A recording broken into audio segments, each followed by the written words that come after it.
the mood is going to darken a little because she didn't mention that I'm an economist.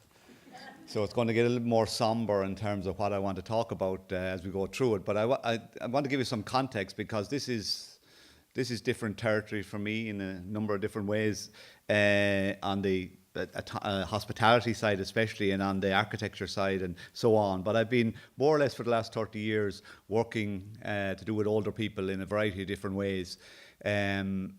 Nowadays, I spend a lot of time looking at dementia, and I spend a lot of time about looking at cognitive impairment, and in particular the role of personhood and the role of the person, and what that means with a person with cognitive impairment, and what it means for public policy in particular, and how we engage with older people, or how we engage with people with dementia in the context of decision making. Yeah, and that has to do with a lot of different things. It has to do with autonomy, it has to do with fairness, it has to do with equality, it has to do with the generational aspects of life.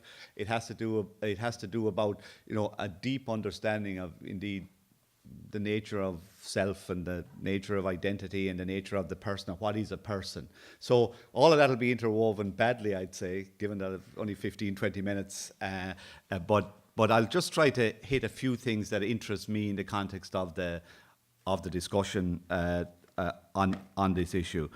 And I should say that some of this is also shaped, my reflections when I was asked to do this reflects by personal experiences as well, in the sense that, you know, about the nature of belonging and place and so on. When you're displaced, I was an 18-year-old from my home, a rural homestead in Tipperary, up to Dublin, where I knew nothing, and then displaced again to come to Galway, and find a place to live 30 years ago, which was full of older people. I moved into an estate where it was full of older people, just in Salt Hill. And I thought I was king of the castle here. I was in charge here. I thought things would never change. And as some of those older people died or left, I now have come to the realization that now I'm the older person. And now the kids are coming. And last night there was kids in front of my road where I had to drive carefully and meandering through them. And I kept thinking, why are those kids here? I'm trying to get home. And then I thought, this is turned completely in the way I think about my neighbourhood, and the way I think about place, and the way I think about public and private spaces. So that's the context, because I think it's important that people know where what. So I think all of us are shaped by the physical environments of our life. I spent the last number of years, 20, 30 years, wanting to go back to where I was born, but never getting there, in a sense. And trying to convince my children that this was a good thing to do. And they were the complete opposite in terms of thinking about of what they wanted to do. So that relationship is, in a sense, never leaves that sense of place. But of course, one of the distinctions that's important to remember in terms of context is that you know, a space is not a place. You know, a space has to be made a place, and then a place has to be made a home. And that is absolutely critical. Particularly it's critical when you think about, and I keep going back to some of the things that interest me now, when it comes back to public policy. And particularly, I deal a lot with dependent older people, as I said, with people with cognitive impairment. And, you know, how sometimes coldly and calculatingly we think about moving people away from places that they know, spaces that have made places that have made homes. And we can think very quickly, saying, well, you know, the time has come for you to move. Either you relocate because you downsize, or you relocate because we can't look after you at home. But we take no cognizance of, in a sense, the essence of that person, of that being that's been molded, shaped by the environment and by that creation of that space. Of course, that is not to say that all spaces and places are good places and spaces. That would be people live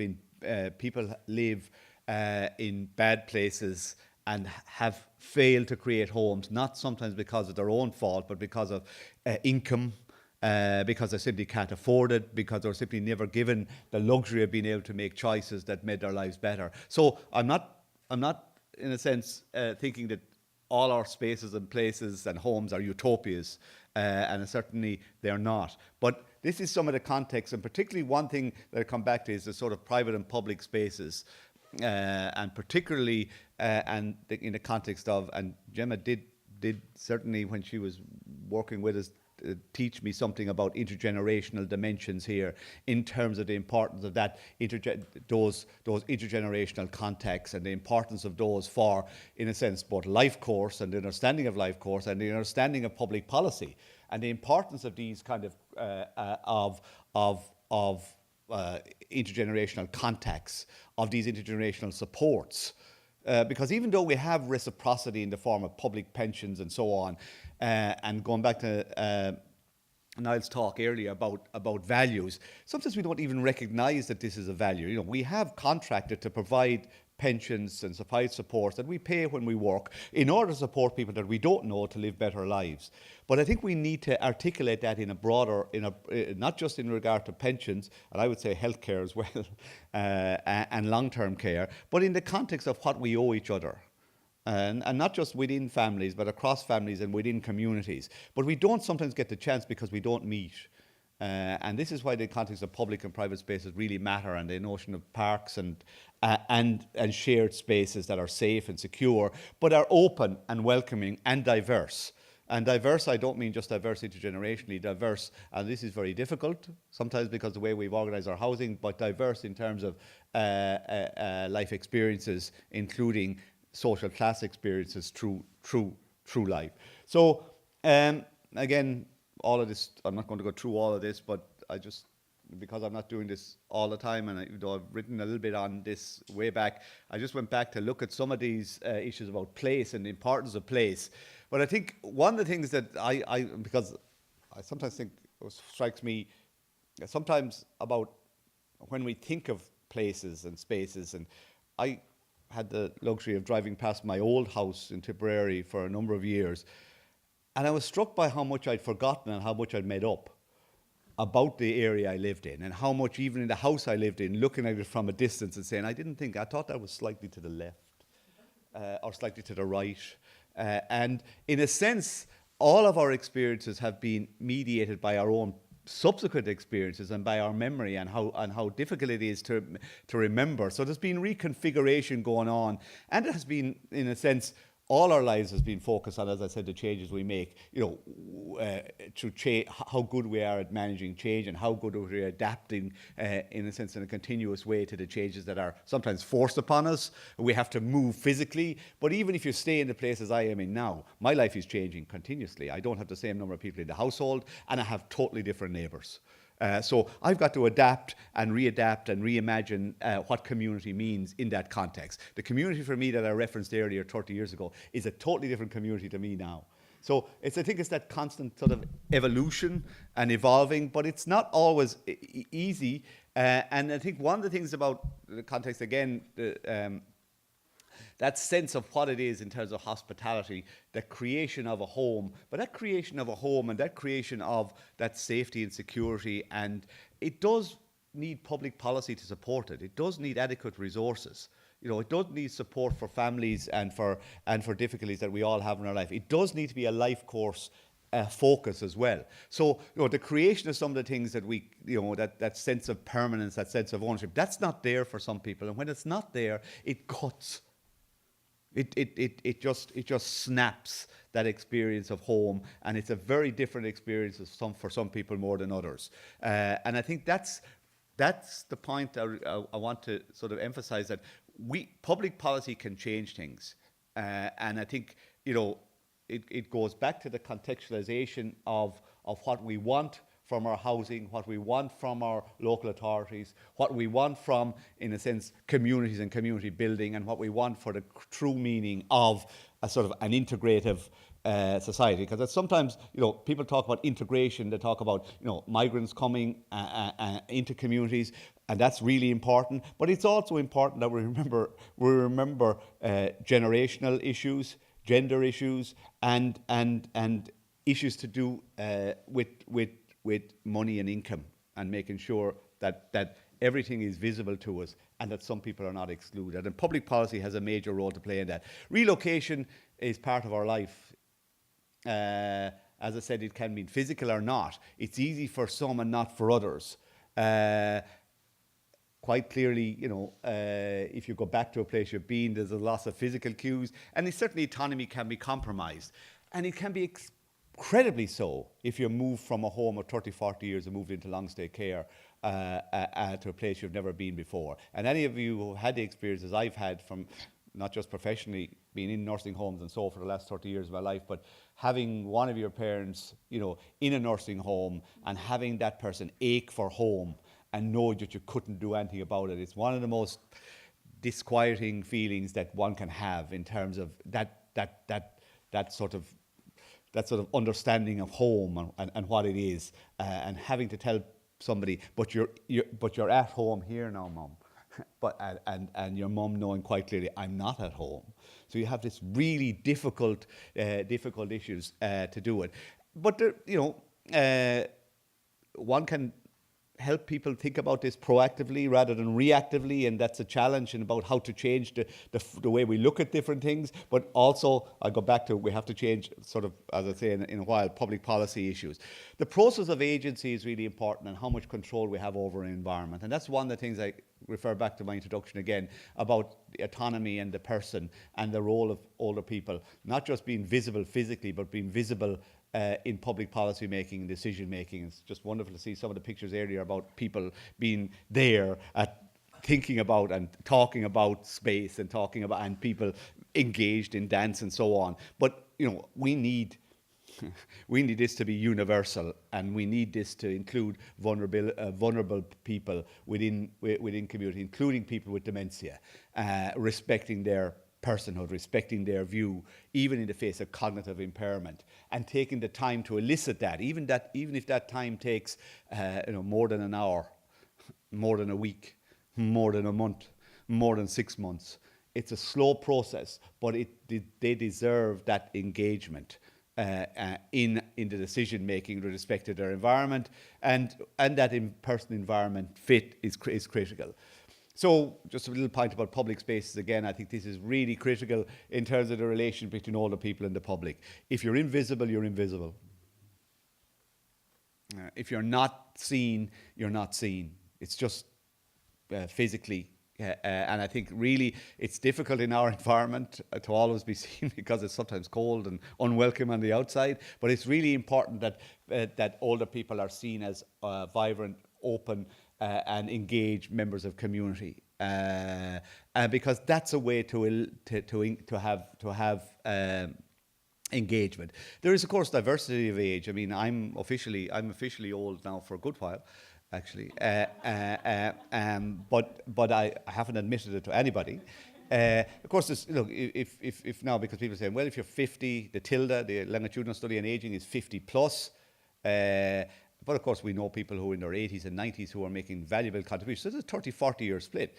And since we wouldn't dare put somebody age 20 in with a person paid 60, we say, no, that's a totally different. 60 is very different than 20. 50 is very different than 80. 60 is very different than 70. Things happening at 70 is very different than 80. So I think we have to acknowledge the heterogeneity of age. And therefore, we have to be constantly adapting and supporting that engagement. There is not a thing called age. There is diversity as we grow older. There is no such thing as an older person. And there is simply differences. So I think that intergenerational attack, that connectivity is a really kind of, when we do studies on with older people and talk with older people, really one of the big issues for them is connectivity and engagement. That connectivity is really central to their well-being, their health and well-being. It's central to their quality of life. And if that means going into homes, and old people coming out of homes into communities, if that means opening up nursing homes, opening up residential care outlets to outside influences, to outside engagement, that's what has to be done. This is not an option. This is not something sort of a residual thing. If you believe in engagement and you believe in community, just because you're in a nursing home does not mean that ends. And I think that's really a big challenge for the way we think about care. Because right now we think about care in very reductionist terms. We say, older dependent person, so what do they need? Well, a few hours of care. So we get a home help in, all very welcome. But it's not enough. It's the way we think about the process and the way we think about engagement and the way we think about connectivity. Because let me tell you, this is the way it is. People want to be connected. They want to be engaged. They want to have nursing care if they want it, but essentially, they want to remain human. And that is a real objective of ageing policy, as far as I would be concerned. So there's been some really good attempts at public responses, which is really encouraging. This landscape is very different than when I began researching this back in the 1980s. There's been really good response in terms of trying to think about ageing in place, age-friendly communities, dementia-friendly, all good, not all evaluated fully, but all good attempts to, but it has to accelerate, and it has to deepen, and it has to widen in the context of the people we engage with. It's really important that we get right across the spectrum, that diversity, not just in age, but diversity in income, and so on. And there's lots of good work going on now in nursing homes to do with reminiscence and memory cues and photo linking and so on like that. Again, all very welcome, but it's just really, we're just touching. We're not even at the 5% mark of touching the people that we should be touching. And that's where we're at. So even though we should be encouraged, and there's people doing really strong work on this, we really need to widen and deepen and do it quickly as well. So just a little bit on autonomy, because I want to say something about public policy in a second. Autonomy, includes all of those issues. I'll give you an example. The Irish National Dementia Strategy has two principles. We have an Irish National Dementia Strategy, which is really good news. Published in 2014, two critical principles. These are citizenship and personhood. Now, if we really had our services and support mechanisms to really meet those two measures of citizenship and personhood, we would have an unbelievable care system. So we have strong, articulated values in that context, but we need to do much more to reach those personhood and citizenship in terms of choice, flexibility, inclusion, engagement, all the words that people here are a lot more familiar and have done a lot more work than I have in terms of making sure that people that these are currency. But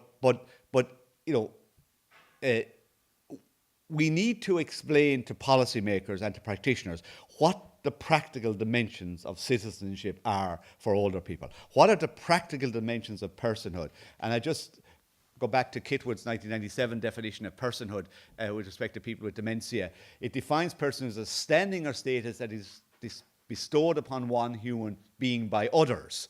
Now, that's a really important.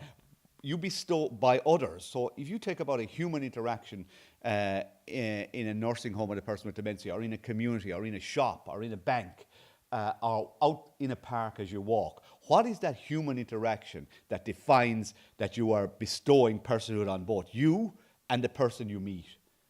And the time it takes for that to happen. So this is really challenges to think about how we think about our relationship with others, and that Gemma warned you. I went on a bit. No. Okay. So and we think about person-centered and personhood being associated with that. So I just want to say a word about policy frames in Ireland, and this is for ageing generally, but I've used this for dementia in particular. So if I was to think about age and ageing in the current policy frame, and this is not to undermine, the pension system, and as I said, and I think, there's a strong commitment in one sense to older people in the country, but at the same time, I think the current system is one of individuals. It's focusing on biological, so we focus on, and not surprisingly, we get sicker as we get older. We end up in acute care more often. We end up in long stay care. Not surprising, one says. We think of residential care. We think of risk. So we think of deficits. Physical deficits, cognitive deficits, every kind of deficit you want to maintain. Income deficits. We think of exclusion. We think of being disconnected. So I think there are, and I just want to put them up as an opposite. You can have a collective rather than individual focus, or as much as individual focus. You can have a social as much as biological. Really important, as I said, in my view, the health and social care system has to be, the word social is the giveaway in that expression. Social should mean social. The home rather than residential care. Capabilities as much as risk. Don't box me in. Don't tell me what I can't do. show me what I can do, even if it means that I have to do it a little bit differently. And as I said, I'm beginning to realize that now myself. So look at things, how you do things differently, and maximize the capabilities that one has. Think about assets rather than deficits.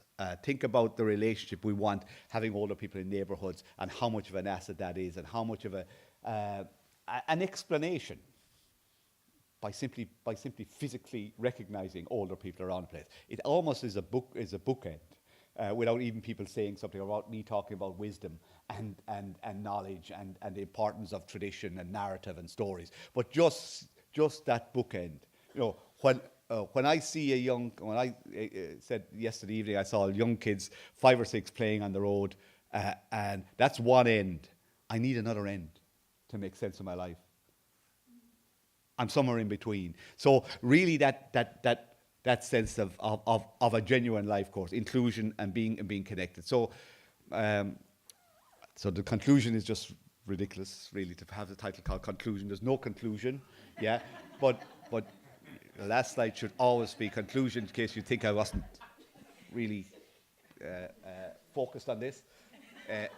So one of the things, the big thing, is combating ageism. Ageism is still rampant and rife, even though we have legislation, and even though there is legislation there. I think ageism within our own hearts and being, even about ourselves, even when it actually is focused on ourselves, is damaging, and it has to be challenged internally and externally.